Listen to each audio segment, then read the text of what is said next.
Hi, this is David Wixson. I'm a PGA Master Professional here at Keiser University College of Golf. We are in our club fitting and repair shop. In a previous video, we actually measured a student's clubs and we determined that in that particular instance, the lie angle, we're looking at lie angle and loft, and we determined in that particular instance that the lie angle was okay, the loft was a little bit off. And today what I want to show you is how we would actually adjust the club if we found that there were mistakes in the loft and the lie. Again, loft and lie are extremely important in terms of you developing a consistent control over your golf ball, so directionally wise and distance wise.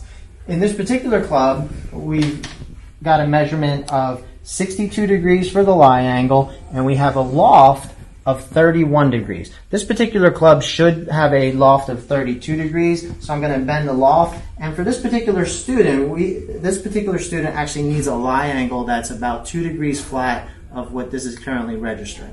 So it's at 62, I'm going to bend it to about 60, and I'm going to put the loft back to what it should be at the proper amount, 32. So I'm just going to get my bending bar.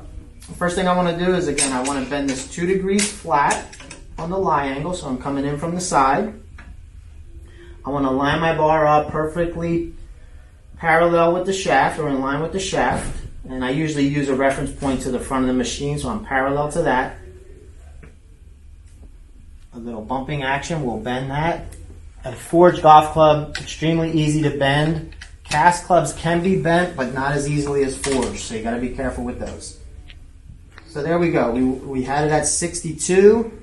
This player needs 2 degrees flat from that, so we went down to 60 on the lie angle. Now I want to adjust the loft.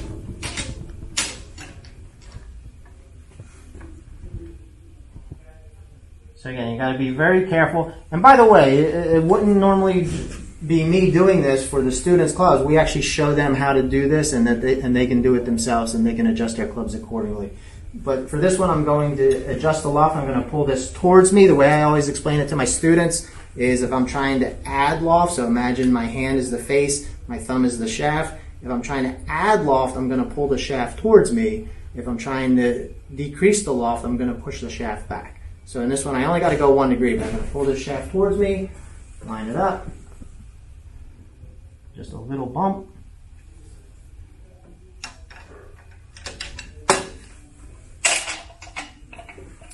We'll recheck it.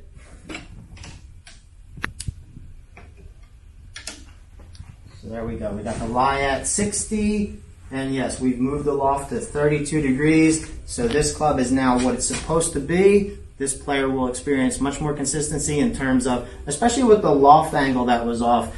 What was happening with this player is they were experiencing this ball was actually going a little bit too far relative to the other 2 clubs that it's in between. So once we get that loft where it should be, he should start to notice that that loft gapping or the distance gapping between those clubs is more in line with what it should be. So if you have any questions about this or anything else, please contact me here at Keiser University. I look forward to hearing from you soon.